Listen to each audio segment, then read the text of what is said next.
Kita harus salut kepada Fahri Hamzah. Dia jujur kalau ingin KPK dibubarkan. KPK merupakan momok paling mengerikan bagi para koruptor dan sepertinya bagi anggota DPR juga.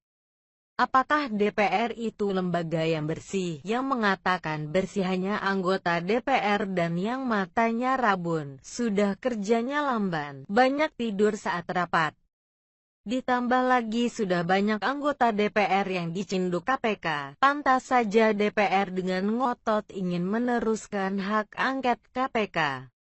Dan tidak perlu waktu lama bagi Fahri Hamzah untuk mengemukakan apa yang sebenarnya menjadi keinginan dirinya. Masalah Komnas HAM pun bisa dikaitkan dengan pembubaran KPK. Komnas HAM seperti yang terjadi kepada KPK, ada tren. Menurut saya, kejadiannya gini. Lembaga-lembaga ini sebetulnya sudah tidak diperlukan karena pada dasarnya negara telah mengalami konsolidasi demokrasi dan penguatan institusinya secara baik, kata Fahri Hamzah. Inilah cocok logi kuadrat, apa hubungan konsolidasi demokrasi dan penguatan institusi dengan Komnas HAM dan KPK? Tinggal mencampurkan beberapa kata yang terdengar bagus lalu dikaitkan dengan topik yang sama sekali berbeda. Ini seperti orang yang menyatakan manusia tidak perlu ginjal karena mata bisa melihat. Alias tidak nyambung, apalagi Komnas HAM itu masih diperlukan. Kinerja Komnas HAM memang tidak bisa dibilang bagus. Mereka terlalu membela tanpa melihat apakah orang tersebut pantas dibela. Tetapi keberadaan mereka masih dan sangat diperlukan. Banyak orang yang masih bersandar kepada Komnas HAM. Keinginan terdalam. Memang alasan Fahri Hamzah tidak masuk akal dan termasuk kategori overdosis Panadol. Tetapi ini menunjukkan bahwa anggota DPR memiliki keinginan tersembunyi yaitu tidak ingin diganggu. Gunanya apa buat kita ngabisin uang, termasuk Komnas HAM, KPK, karena ini fungsinya ada dalam negara.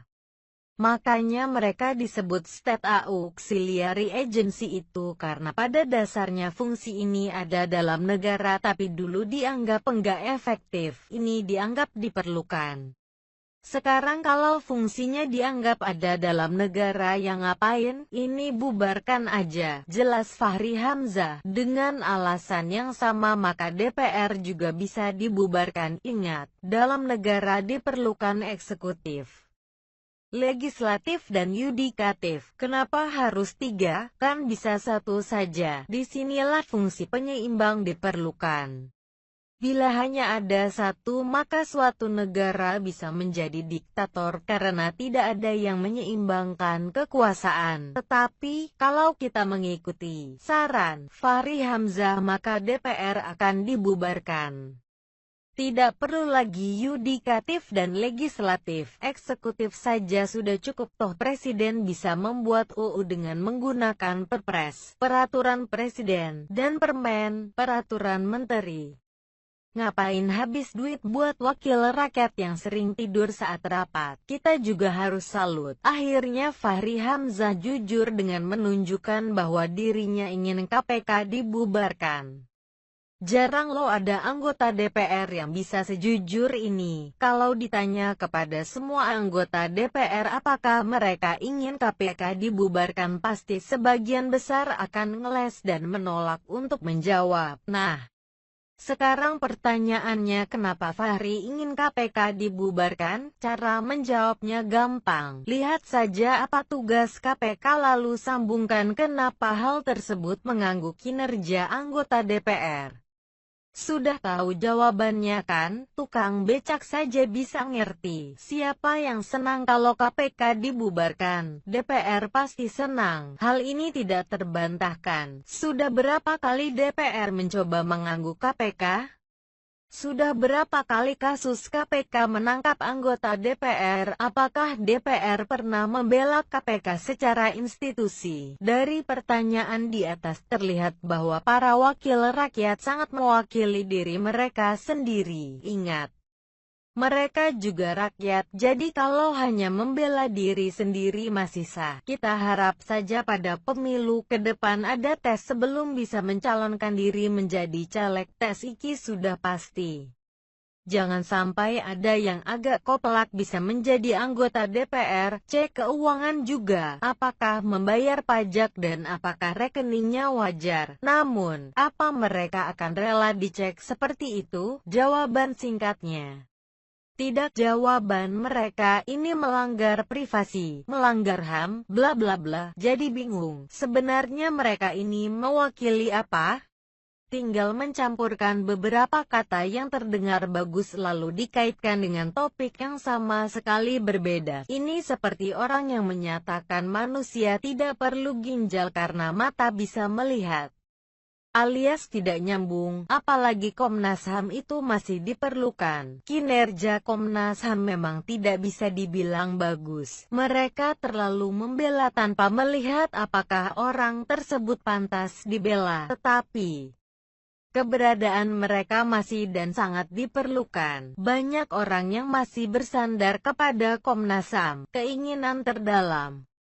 Memang alasan Fahri Hamzah tidak masuk akal dan termasuk kategori overdosis Panadol. Tetapi ini menunjukkan bahwa anggota DPR memiliki keinginan tersembunyi, yaitu tidak ingin diganggu. Gunanya apa buat kita ngabisin uang, termasuk Komnas HAM, KPK, karena ini fungsinya ada dalam negara. Makanya mereka disebut State Auxiliary Agency itu karena pada dasarnya fungsi ini ada dalam negara tapi dulu dianggap enggak efektif, ini dianggap diperlukan. Sekarang kalau fungsinya dianggap ada dalam negara yang ngapain, ini bubarkan aja. Jelas Fahri Hamzah, dengan alasan yang sama maka DPR juga bisa dibubarkan. Ingat, dalam negara diperlukan eksekutif, legislatif dan yudikatif. Kenapa harus 3? Kan bisa 1 saja. Disinilah fungsi penyeimbang diperlukan. Bila hanya ada 1 maka suatu negara bisa menjadi diktator karena tidak ada yang menyeimbangkan kekuasaan. Tetapi, kalau kita mengikuti saran Fahri Hamzah maka DPR akan dibubarkan. Tidak perlu lagi yudikatif dan legislatif, eksekutif saja sudah cukup toh presiden bisa membuat UU dengan menggunakan Perpres, peraturan presiden, dan Permen, peraturan menteri. Ngapain habis duit buat wakil rakyat yang sering tidur saat rapat? Kita juga harus salut. Akhirnya Fahri Hamzah jujur dengan menunjukkan bahwa dirinya ingin KPK dibubarkan. Jarang loh ada anggota DPR yang bisa sejujur ini. Kalau ditanya kepada semua anggota DPR apakah mereka ingin KPK dibubarkan, pasti sebagian besar akan ngeles dan menolak untuk menjawab. Nah, sekarang pertanyaannya, kenapa Fahri ingin KPK dibubarkan? Cara menjawabnya gampang. Lihat saja apa tugas KPK lalu sambungkan kenapa hal tersebut mengganggu kinerja anggota DPR. Sudah tahu jawabannya kan? Tukang becak saja bisa ngerti. Siapa yang senang kalau KPK dibubarkan? DPR pasti senang. Hal ini tidak terbantahkan. Sudah berapa kali DPR mencoba mengganggu KPK? Sudah berapa kali kasus KPK menangkap anggota DPR? Apakah DPR pernah membela KPK secara institusi? Dari pertanyaan di atas terlihat bahwa para wakil rakyat sangat mewakili diri mereka sendiri. Ingat, mereka juga rakyat, jadi kalau hanya membela diri sendiri masih sah. Kita harap saja pada pemilu ke depan ada tes sebelum bisa mencalonkan diri menjadi caleg. Tes iki sudah pasti.